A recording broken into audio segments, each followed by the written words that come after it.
Hello and welcome back to Shakesyear. We are working on Sir John Oldcastle and we're going to get to hear from Sumner today in Act 2, Scene 1. Now, this is the only monologue in Act 2, Scene 1, so we're going to cover off the entire scene as well. And what Sumner has to say is right at the very beginning of it, so the rest of the video today is going to be just describing what happens in Act 2, Scene 1. And it's a long scene. It could technically be split up into at least 3 if you wanted to split it up, but that's neither here nor there. They didn't. It's all one scene. But anyway, Sumner works with the Bishop of Rochester, and he was sent by the bishop to summon Sir John Oldcastle, because remember, the bishop and the Duke of Suffolk and some other people want to arrest Sir John Oldcastle for his part in the fray that happened in Act 1, Scene 1, even though he wasn't really there, his name was thrown around. And the king was like, no, just bring him and I'll talk to him quietly. But then we also had the bishop not feeling so great about the king just having a private little conversation with Sir John Oldcastle. So the bishop sent separately for Sir John Oldcastle to come and talk to him. And that's who Sumner is. He has this note that he's supposed to be taking to Sir John Oldcastle to summon him to come and see the bishop. Now, in Act 1, Scene 3, somebody beat him to the punch. We've already had Master Butler show up with a message from the king, which we knew was coming, saying, Sir John Oldcastle, you need to come and chat with the king. And Master Butler was also accosted along the way. He was mugged and robbed and a little bit upset by it. So there's also this thread of we need to find out who it was that mugged you. The smart audience member's money is going to be on Sir John the Parson of Wrotham, because he admitted to us that he is a wolf in sheep's clothing and he likes to steal things from people that can afford to have things stolen from them. So, to kick off Act 2, Scene 1, we are pretty much in front of Lord Cobham's house, and Sumner is walking up to it, and he says, I have the law to warrant what I do.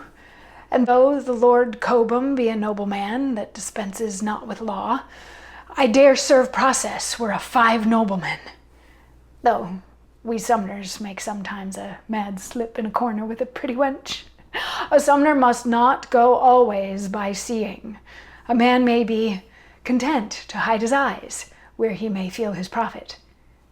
Well, this is my Lord Cobham's house, if I can devise to speak with him. If not, I'll clap my citation upon his door, so my Lord of Rochester bid me. But methinks here comes one of his men.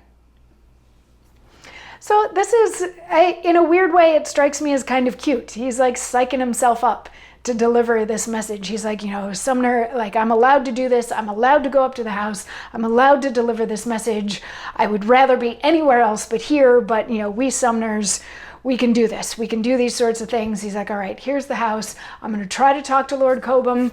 If he's not there, I'm just going to leave this note on his door the way that the bishop told me to, and then I'll go. But then he notices that Harpool is coming out. So Harpool comes out and he's like, hi, what you here for? Like, who are you and why are you here? And Sumner says that he's there to see Lord Cobham because he has a message from the bishop. And Harpool is like, well, Lord Cobham's not here. He's already left. So Sumner goes to try to attach his parchment to the door, and Harpool is like, no, you're not leaving that here. Like, I'm not going to be responsible for your message. And how dare you go, like, nailing things to the door? And interesting for Protestants. But anyway, he's like, you can't leave that, and I don't want to be responsible for your message. And if you need to get a message to... And there's a lot of back and forth on this, where Sumner is trying to leave the message at Cobham's house and get out of there, and Harpool is like, no, you can't leave the message. And Harpool gets so frustrated with him that he's like, that's parchment and that's wax? Okay, eat it. You need to eat those. And he physically means consume them through the mouth. So he berates Sumner enough that Sumner starts eating the message while Harpool is beating him to like make this happen. But then Harpool, he's an interesting fellow, as we saw in the previous scene, where he didn't want all these poor people hanging out outside the house, but then also insisted that they had to be fed, but then also insisted that there was nothing to feed them with. So he's beating up Sumner as he's forcing him to eat a piece of parchment, but then he calls for the butler to bring some ale so that Sumner has something to drink so that he doesn't choke to death. And once Sumner is done eating the thing, he's like, well, do you want to come in and like have some breakfast? We've got some beef in there. And Sumner's like, no, thanks, I'm good. And so he is sent on his way back to Rochester. Shortly after he leaves, like he exits and Harpole says goodbye, and then the Constable of Kent enters. The Constable of Kent enters and he says that he is looking for someone who has committed a couple of robberies lately, and has Harpole seen any suspicious characters about? And Harpole's like, well, not really, but if we go over to the alehouse, we can see like if he's had any strange people staying there. So they go to the alehouse and they talk to the aleman.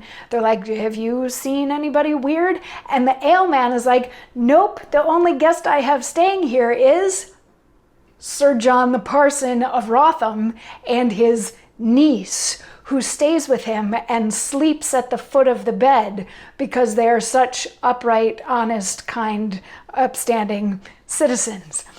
And, you know, they stay here sometimes as they travel up and down the country. So they decide that they need to talk to Doll, who is Sir John Parsons' concubine. They yell for her instead of for him, for her to come outside, and instantly upon seeing her, Harpole falls in love and starts to woo her. She's a concubine, so she plays along because he could be a mark and he could be somebody that she could get some money from. So she's playing, they're flirting, but then Parson comes out and he goes after Harpole. He's like, get your hands off her, you fornicator, I think is what he calls him. He's like, you old fornicator, get your hands off her. And they start fighting over Doll, and it almost comes to blows until Harpole calls Sir John a thief, and Sir John's like, well, yeah, I guess that's fair. I kind of am. But like, so's the king. So there's nothing really to be ashamed of in being a thief. And they all decide that there's really nothing to fight about anymore. So they should all be friends, and they're going to go inside. And that's the end of Act 2, Scene 1. So, oh my goodness. Cramming as much action as we can into each and every scene.